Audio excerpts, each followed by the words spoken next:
त्रिभुज P Q R की भुजाओं पी क्यू और पी आर पर क्रमशः बिंदु ई और एफ स्थित है। इसके कहने का मतलब कोई त्रिभुज पी क्यू आर है, ठीक है, उस पर दो बिंदु स्थित है, ई और एफ स्थित है। तो बता रहा प्रत्येक स्थिति के लिए ई एफ क्या समांतर क्यू आर के है। हम लोग क्या करते हैं, प्रमेय देखते हैं। प्रमेय 6.1 देखते हैं। इस प्रमेय के अकॉर्डिंग क्या होता है, कोई त्रिभुज होता है, जैसे देखो कोई त्रिभुज यहाँ पर है पी क्यू आर है, ठीक। इस पर दो बिंदु हम लोग ले लेते, बस आपको साइड में समझा रहे हैं। इस पर दो बिंदु ले रहे हैं, एक बिंदु ई है और एक बिंदु एफ है, ठीक है। अब हमसे पूछ रहा है कि प्रत्येक स्थिति के लिए बताइए क्या ई एफ समांतर क्यू आर है। अब हम लोग ढूंढेंगे ई एफ समांतर क्यू आर कहाँ होता है। तो हम लोग जानते हैं इन दोनों भुजा पी क्यू भुजा पी आर, जब इनका अनुपात एक ही होगा, जब इन दोनों भुजाओं का अनुपात बराबर हो जाएगा, तब यह जो ई एफ होगी तब किसके समांतर हो जाएगी, क्यू आर के। शर्त क्या है, शर्त यह है इस भुजा अर्थात पी क्यू भुजा और भुजा पी आर का जब अनुपात बराबर होगा तब ई एफ समांतर क्यू आर होगा। अगर अनुपात बराबर नहीं होगा तो ई एफ समांतर क्यू आर नहीं होगा। क्लियर है, यही करना हमारा। इसमें क्या क्वेश्चन नंबर फर्स्ट है, क्वेश्चन नंबर फर्स्ट में सबका वैल्यू दिया होगा। पी बराबर कितना है, ई क्यू बराबर कितना, तो बताओ पी बराबर कितना है 3.9 सेंटीमीटर। ई क्यू बराबर कितना दिया हुआ है 3 सेंटीमीटर। और इसके बाद पी एफ बराबर कितना दिया है 3.6 सेंटीमीटर। और एफ आर बराबर कितना दिया है 2.4 सेंटीमीटर। अब इसके लिए क्या करेंगे, हम लोग एक चित्र बना लेंगे। चित्र बन गया, छोटा सा चित्र बनाओ। इसके लिए चित्र बन गया और इसका नामकरण कर देंगे पी क्यू आर। इसके बाद यहाँ पर अगर आप चित्र माध्यम समझना चाहें तो चित्र माध्यम से समझिए, या डायरेक्ट आप करना चाहें तो डायरेक्ट भी कर सकते हैं।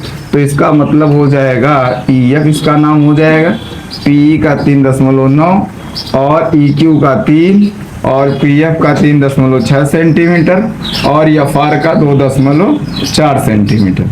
क्लियर है। अब हम लोग क्या करेंगे, हम लोग भुजाओं का अनुपात निकालेंगे। भुजाओं का अनुपात निकालने के लिए क्या करेंगे, पी बटे में ई क्यू बराबर करेंगे पी एफ बटे में एफ आर करेंगे।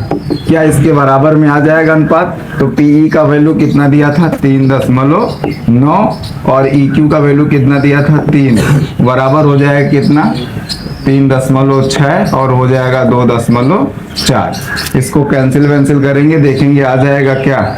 इसको जब हम लोग काटेंगे तो कितना हो जाएगा, इसको जब काटेंगे तो 1.3 हो जाएगा और ये बराबर अंक में दशमलव तो 12 और 12 दूनी 24 हो जाएगा, 12 3 36 हो जाएगा। कितना आ जाएगा भैया 1.3 बटे में 1 बराबर कितना जा रहा है 3 बटे में 2 आ जा रहा है। कितना आ जा रहा है, क्या इसके बराबर है, बराबर नहीं है तो क्या हो जाएगा ई एफ समांतर क्यू आर नहीं होगा। ठीक, ई चेक करेंगे, अगर बराबर आ जाएगा तो ई एफ समांतर क्यू आर हो जाएगा और बराबर नहीं आएगा तो ई एफ समांतर क्यू आर नहीं होगा। बोलो समझ में आएगा। Yes sir. आगे सवाल दो थोड़ा और इसमें लग जाएगा कि नहीं लग जाएगा। सिंपल सवाल था, मैंने क्या बताया आपको, प्रमेय 6.1 का इसमें प्रयोग करना है। एक बार फिर से देख लो, प्रमेय 6.1 का प्रयोग करना। क्या कहता है, किसी त्रिभुज पी क्यू आर भुजाओं पी क्यू पी आर पर क्रमशः बिंदु, कोई त्रिभुज पी क्यू आर ले लीजिए, इस पर दोनों क्रमशः बिंदु ई और एफ ले लीजिएगा।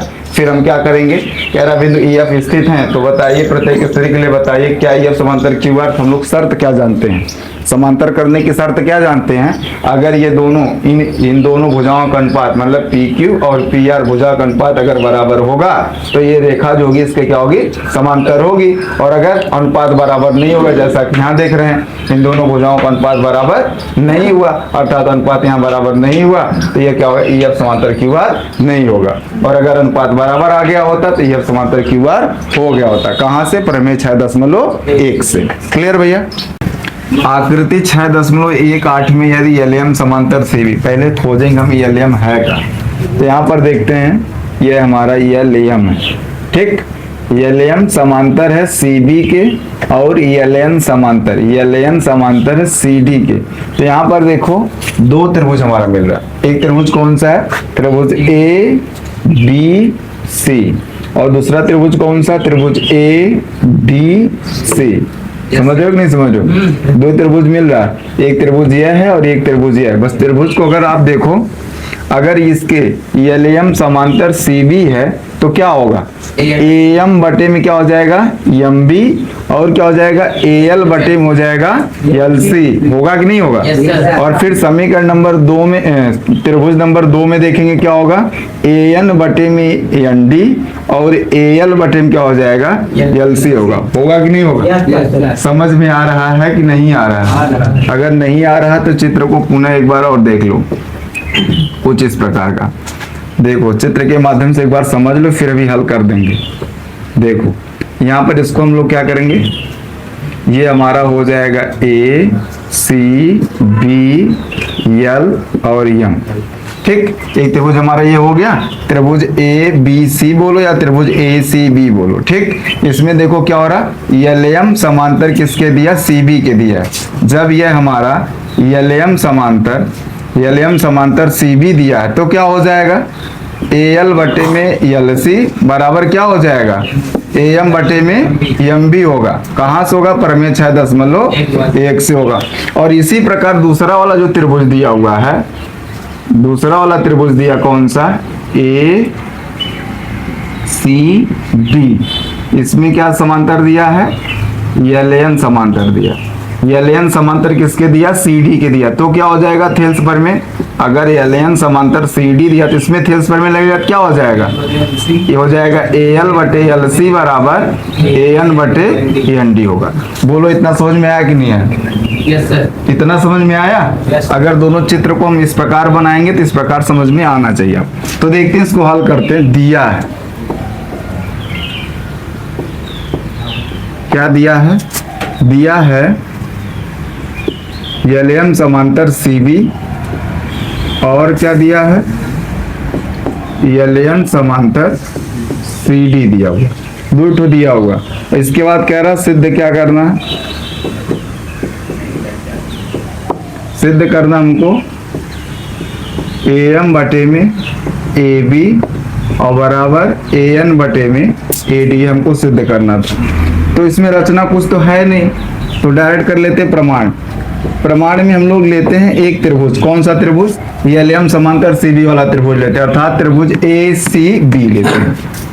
त्रिभुज ए सी बी में, त्रिभुज ए सी बी में क्या दिया इसमें भैया, एल एम समांतर दिया किसके, सी बी के। क्या किया है ये, दिया है। जब ये दिया रहेगा तो थेल्स प्रमेय लग जाएगा, और जब थेल्स प्रमेय लगेगा तो क्या लगेगा, ए एल बटे एल सी बराबर ए एम बटे एम बी, क्या हो जाएगा, प्रमेय 6.1 से। इसको हम लोग इक्वेशन नंबर 1 लिख सकते हैं, समीकरण 1 इसको हम क्या कर सकते हैं, ठीक। इतनी बात समझ में आई। इसमें हम लोग त्रिभुज नंबर दूसरा ले रहे हैं, दूसरा त्रिभुज ले रहे हैं, थोड़ा नीचे देख लेना उसमें, इसमें लेते हैं त्रिभुज दूसरा, त्रिभुज ए सी डी में। त्रिभुज ए सी डी जब लेते हैं तो उसमें क्या होता है हमारा, उसमें समांतर दिया कौन, एल एन समांतर दिया किसके, सी डी के दिया। जब एल एन समांतर सी डी के दिया तब क्या हो जाएगा, एल एन समांतर सी डी है, फिर क्या होगा, हो जाएगा यहाँ पर ए एल बटे में एल सी बराबर क्या हो जाएगा, ए एन बटे में एन डी, क्या हो जाएगा, ये इक्वेशन नंबर 2 हो जाएगा, प्रमेय 6.1 से। बोलो इतना समझ में आया? इतनी बात समझ में आई कि नहीं आई? समझ बात, जहां नहीं समझ में आ रहा पूछो। इसमें हम लोग क्या किए, देखो त्रिभुज ए सी बी लिए, यहाँ पर त्रिभुज ए सी बी मैंने बनाया हुआ है। इसमें देखो एल एम समांतर सी बी दिया हुआ था। जब एल एम समांतर सी बी दिया हुआ था, हम लोग थेल्स प्रमेय लगाए हैं। थेल्स प्रमेय लगाने के बाद क्या मिला हमको, ए एल बटे एल सी बराबर मिला ए एम बटे एम बी मिला है, ठीक है। इसको हम समीकरण नंबर 1 बनाएंगे। त्रिभुज ए सी डी, त्रिभुज ए सी डी वाला लेंगे। इसमें एल एन समांतर सी डी दिया था, एल एन समांतर, यहाँ पे एल एन समांतर सी डी रहेगा, एल एन समांतर सी डी दिया हुआ था। जब एल एन समांतर सी डी था तो हुआ क्या, यहाँ पर संगत भुजाओं का अनुपात बराबर, संगत कह रहे हैं, यहाँ पर भुजाओं का अनुपात बराबर हो जाएगा, ए एल बटे एल सी बराबर हो जाएगा ए एन बटे एन डी। समीकरण नंबर हमारा 2 हो जाएगा, प्रमेय 6.1 से ही। तो यहाँ पर देखो समीकरण 1 और 2 दोनों देखो जरा ध्यान से, तुलना करते। AL बटे LC था, AL बटे LC था। अगर ये दोनों भुजाओं का अनुपात बराबर थी, भी दोनों भुजाओं का अनुपात क्या हो जाएगा, बराबर हो जाएगा। तो यहाँ करेंगे हम लोग समीकरण 1 से।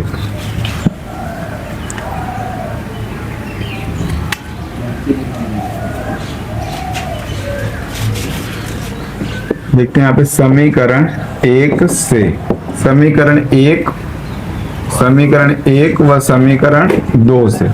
ठीक, तो 2 से समीकरण 1 और 2 से कर लेंगे तो क्या हो जाएगा, AM बटे में MB बराबर हो जाएगा AN बटे में ND।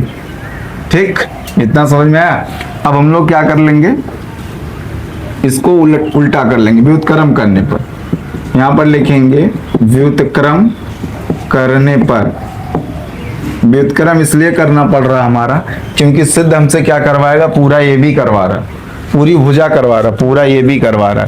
अगर इतना ही करके छोड़ दिया होता AM बटे MB बराबर AN बटे ND सिद्ध कीजिए तो हो जाता AM बटे MB, लेकिन यहाँ पे करवाना क्या चाह रहा हमसे, AB करवा रहा, इसलिए इसका हम क्या करेंगे, उल्टा करेंगे। व्युत्क्रम करने पर इसका व्युत्क्रम करेंगे तो हो जाएगा, ऊपर हो जाएगा MB ऊपर हो जाएगा, AM नीचे हो जाएगा। व्युत्क्रम करके दोनों पक्षों में एक जोड़ने पर, ठीक, MB बटे में AM धन 1 हो जाएगा और बराबर क्या हो जाएगा, उल्टा करेंगे इसका तो हो जाएगा ND ऊपर चला जाएगा और AN नीचे आ जाएगा और धन 1 हो जाएगा। ठीक, अब क्या करेंगे, इसमें गुणा करेंगे। MB यहाँ पे है, MB यहाँ पर है ही है, और धन इसमें गुणा करेंगे AM का, AM के अंदर AM हो जाएगा और बटे में क्या हो जाएगा, AM बराबर यहाँ पे ND दिया हुआ है, इसका गुणा इसमें करेंगे, धन AN हो जाएगा और बटे में क्या हो जाएगा, AN। अब देखो अगर MB और AM जोड़ दें या MB और AM जोड़ दें तो पूरी भुजा कौन बन जाएगी भैया, AB बन जाएगी। कौन भुजा बन जाएगी, AB बटे में AM हो जाएगा। ठीक, और यहाँ पर देखते हैं ND धन AN, ND में AN जोड़ेंगे तो क्या हो जाएगा, AD हो जाएगा, तो हो जाएगा AD बटे में AN। पुनः इसका व्युत्क्रम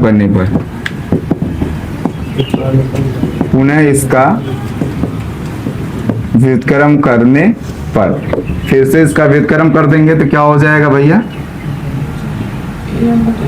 AM बटे AB हो जाएगा और बराबर हो जाएगा AN बटे में AD हो जाएगा। जैसा कि हमको ये प्रूव करना था, देखो AM बटे में AB हो जाएगा और AN बटे में AD हो, जो हमको प्रूफ करना था वही उल्टा करेंगे तो आ जाएगा। ठीक है, इसमें एक बार मैं फिर से आपको समझाने का प्रयास कर रहा हूं, देख लो। देखो क्वेश्चन क्या था, आकृति 6.18 में यदि LM समांतर CB या LM समांतर CB और LN समांतर CD दिया है तो बताइए यह AM बटे में AB बराबर है AN बटे में AD की। AM बटे में AB बराबर AN बटे में AD के। दिया क्या था, LM समांतर CB और क्या दिया था, LN समांतर CD दिया था। तो हमको सिद्ध करवा रहा था, जो हमको सिद्ध करना हमने यहाँ लिखा। इसके बाद प्रमाण में क्या, त्रिभुज ACB में, अर्थात हमने पहले यह वाला त्रिभुज ले लिया, त्रिभुज ACB वाला त्रिभुज ले लिया। तो ACB में क्या दिया था, LM समांतर CB दिया हुआ था। जब LM समांतर CB दिया हुआ था तो हमने थेल से प्रमेय लगा लिया, अर्थात प्रमेय 6.1 लगा लिया, AL बटे LC हो गया बराबर हो गया AM बटे MB के। फिर से दूसरा त्रिभुज लेते हैं, त्रिभुज ACD, यह वाला त्रिभुज ACD में LN समांतर CD दिया था, LN समांतर CD दिया था, तो हमने क्या करें, इनकी भुजाओं का भी अनुपात बराबर होगा तो AL बटे LC बराबर AN बटे ND हो जाएगा। समीकरण नंबर 2 प्रमेय 6.1 से। फिर हमने क्या देखा, समीकरण 1 देखा, समीकरण 2 देखा, दोनों की कर दिया तुलना। जब दोनों की तुलना कर दिया तब क्या हो गया, AM बटे में MB बराबर AN बटे में ND आ गया हमारा। ठीक, इसके बाद हमने क्या किया, AM बटे में MB और AN बटे में ND को क्या कर दिया, व्युत्क्रम कर दिया। व्युत्क्रम करके दोनों पक्षों में एक जोड़ लिया, मतलब MB ऊपर AM नीचे, देखो MB ऊपर AM नीचे और दोनों पक्षों में एक जोड़ लिया। यहाँ पर भी ND ऊपर चला गया, AN नीचे चला गया, दोनों पक्षों में एक जोड़ लिया गया। फिर इसके बाद MB AM का गुणा एक में करेंगे तो AM, EMB और AM को जोड़ेंगे तो AB आ जाएगा, END और AN को जोड़ेंगे तो AD आ जाएगा, बटे में AM बटे में AN। फिर से इसका उल्टा कर देंगे तो AM बटे में AB, AM बटे में AB और AN बटे में AD आ जाएगा, जो हमको सिद्ध करना था। अर्थात इस प्रकार क्या हो जाएगा, ये सिद्ध हो जाएगा। अब हम लोगों का देखते हैं आकृति 6.20 में क्वेश्चन हमारा कौन सा है। क्वेश्चन नंबर 5, एक्सरसाइज 6.2, अभ्यास 6.2 का क्वेश्चन नंबर 5 क्या है। आकृति 6.20 में DE समांतर OQ और DF समांतर OR है। तो बताइए यह जो EF है समांतर QR के। ठीक, तो इसमें देखेंगे हम लोग DE समांतर OQ किसके अंतर्गत आ रहा है। तो DE समांतर OQ एक त्रिभुज के अंतर्गत आ रहा है, और त्रिभुज कौन सा है बेटा, POQ है। तो यहां पर हम लोग बना ही लेते हैं इस त्रिभुज को, इस त्रिभुज को बना ही लेते हैं हम लोग। त्रिभुज P हो गया, P हो गया, O हो गया, Q हो गया। ये हो गया हमारा त्रिभुज POQ। इसमें एक समांतर रेखा दिया हुआ, कौन सी रेखा दिया हुआ है, DE। DE समांतर किसके दिया है, OQ के, है ना। त्रिभुज POQ में कौन किसके समांतर दिया है, DE समांतर दिया हुआ OQ के। तो थेल्स प्रमेय लगी क्या हो जाएगा, PD बटे में DO बराबर क्या हो जाएगा, PE बटे में EQ। ठीक, तो इसमें देखेंगे हम लोग दिया है, सबसे पहले देखेंगे दिया क्या क्या दिया है, दो ही चीज दिया है, DE समांतर OQ और DF समांतर OR। ठीक, सिद्ध करना है। इन भुजाओं का अनुपात अगर बराबर हो जाएगा तो रेखाएं आपस में क्या हो जाएंगी, समांतर हो जाएंगी। प्रमाण में देखते हैं। तो हमने देखा क्या, DE समांतर OQ किस त्रिभुज के अंतर्गत आ रही है, त्रिभुज POQ के अंतर्गत आ रही है। तो यहाँ पे लिखेंगे त्रिभुज POQ में, त्रिभुज POQ में क्या दिया है, DE समांतर दिया है OQ। ठीक, इसके समांतर दिया हो गया। जब इसके समांतर हो जाएगा थेल्स प्रमेय लग जाएगी, थेल्स प्रमेय लगेगी तो क्या होगा, PD बटे में DO बराबर PE बटे में EQ। समीकरण नंबर 1 प्रमेय 6.1 से, 6.1 से। ठीक, इसको चाहे प्रमेय 6.1 लिखें, चाहे थेल्स प्रमेय लिखें, चाहे BPT प्रमेय लिखें, चाहे आधारभूत समानुपातिकता प्रमेय लिखें। ठीक, इसी प्रकार देखेंगे हम लोग दूसरा त्रिभुज इसमें लेते हैं। तो दूसरे में क्या दिया है, DF समांतर OR। यह DF जो है बेटा समांतर किसके, OR के। तो एक त्रिभुज कौन सा बन जाएगा, त्रिभुज POR। बना कि नहीं बना एक त्रिभुज। तो यहाँ एक त्रिभुज बनेगा बेटा, कौन सा त्रिभुज बनेगा, POR। इसमें एक रेखा है DF, किसके समांतर है, DF समांतर किसके है, OR के। दिया क्या है, त्रिभुज का क्या नाम हो गया, त्रिभुज POR हो गया। त्रिभुज POR में क्या हुआ है, DF समांतर दिया है किसके, OR के। क्या किया है, दिया है। ठीक, इसके समांतर दिया रहेगा तो थेल्स प्रमेय लग जाएगा। इसमें भी क्या हो जाएगा, PD बटे में DO और बराबर क्या हो जाएगा, PF बटे में FR हो जाएगा। समीकरण 2 हो जाएगा। ये भी किससे हो जाएगा, थेल्स प्रमेय से, या प्रमेय 6.1 से। दोनों चित्र अलग अलग मैं कर दिया हूं, आप देख पा रहे होंगे। ठीक, तो यहां पर देखो, यह समीकरण 1 है और यह क्या है, यहां पर देखो PD बटे DO है, यहां भी क्या, PD बटे DO, दोनों बराबर है। या दोनों बराबर ते भी क्या होंगे, बराबर होंगे। तो यहां लिख लेंगे हम लोग समीकरण 1 व समीकरण 2 से। ठीक, समीकरण 1 व समीकरण 2 से। तो क्या हो जाएगा, PE बटे में EQ बराबर PF बटे में FR होगा क्या। इसको कर लेंगे हम लोग समीकरण 3। अच्छा, एक चीज बताओ, अब इनको ढूंढेंगे, पीई बटे ई क्यू कहाँ है। देखो पीई बटे क्या हो गया, ई क्यू हो गया, और पी एफ बटे क्या हो गया, एफ आर। अच्छा एक चीज बताओ, भुजा पी क्यू और भुजा पी आर की भुजा का अनुपात एक बराबर हो गया कि नहीं हो गया? दोनों भुजाओं का अनुपात क्या हो गया, बराबर हो गया, समानुपाती हो गई। जब ये समानुपाती हो जाएंगी तो ई एफ क्या हो जाएगा, समांतर किसके हो जाएगा, क्यू आर के। क्या हो जाएगा, देखो एक चित्र के माध्यम से मैं समझा दे रहा हूं। बड़ा वाला त्रिभुज बनाएंगे पी क्यू आर, इसमें एक रेखा खींचेंगे ई एफ। हम लोग देख पा रहे होंगे ई एफ जो है, देखो पीई बटे में ई क्यू है, पीई बटे में क्या है, ई क्यू है, और क्या है, पी एफ बटे में क्या आ गया, एफ आर आ गया। और जब इन भुजाओं का अनुपात बराबर होगा तो ये दोनों रेखाएं एक दूसरे क्या होंगी, समांतर होंगी। कहां से, थेल्स प्रमेय के विलोम से, प्रमेय 6.2 से। तो यहां कर लेंगे समीकरण, कुछ नहीं समीकरण नहीं, जब पी समांतर E Q P F P E बटे ई क्यू बराबर जब पी एफ बटे एफ आर है तो क्या हो जाएगा, ई एफ समांतर हो जाए किसके, क्यू आर के। कहां से होगा, थेल्स प्रमेय के विलोम से। ठीक, ये हमको सिद्ध करना था ना।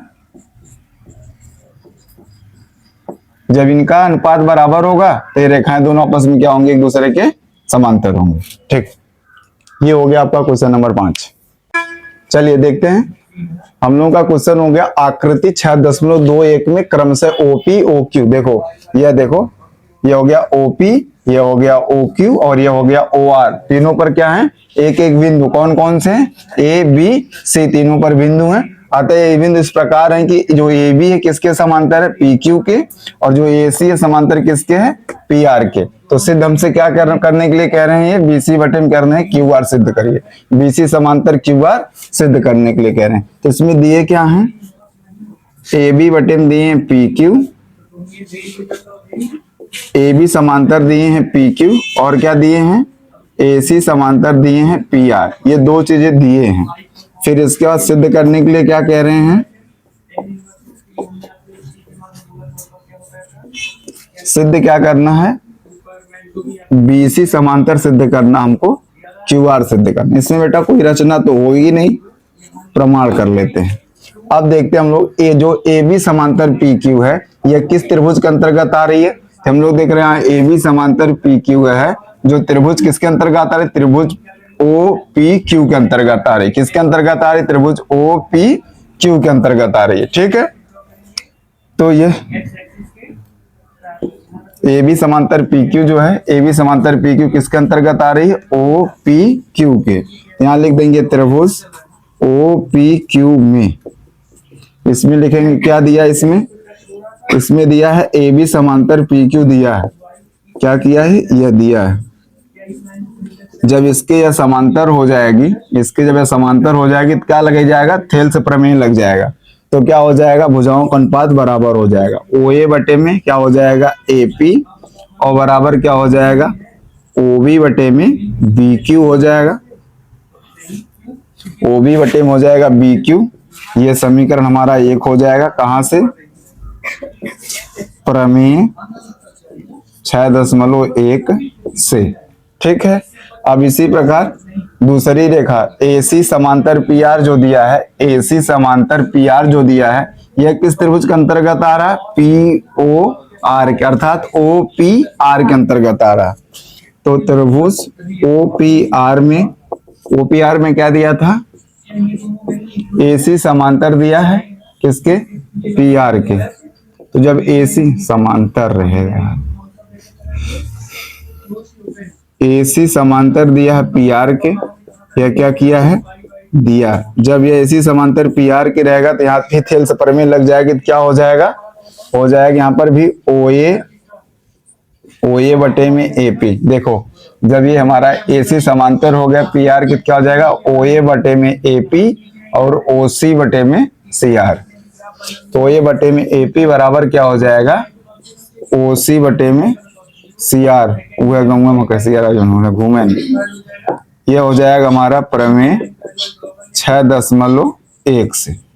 यहाँ पर देखते हैं, एक समीकरण 1 हो गया, समीकरण 2 हो गया, इसमें भी ओ ए बटे ए पी, इसमें भी ओ ए बटे ए पी, तब ये दोनों एक दूसरे के बराबर होंगे, तो भी क्या होंगे, दूसरे के बराबर होंगे। तो यहाँ लिख लेंगे हम लोग समीकरण 1 व समीकरण 2 से।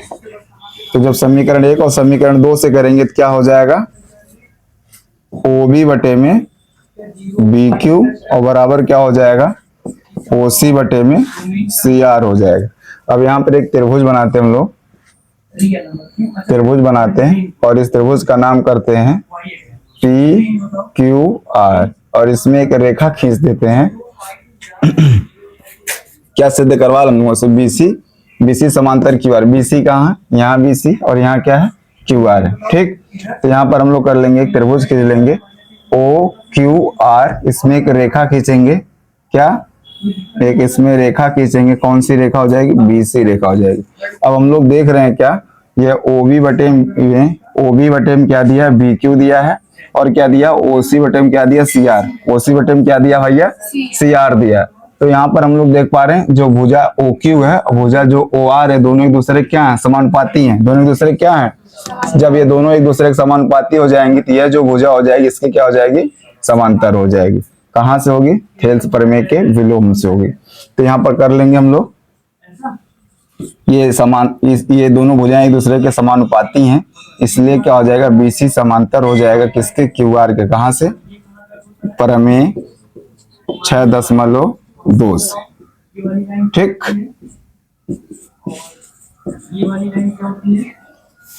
जहां नहीं समझ में आ रहा है आप लोग जरूर से जरूर बताइए।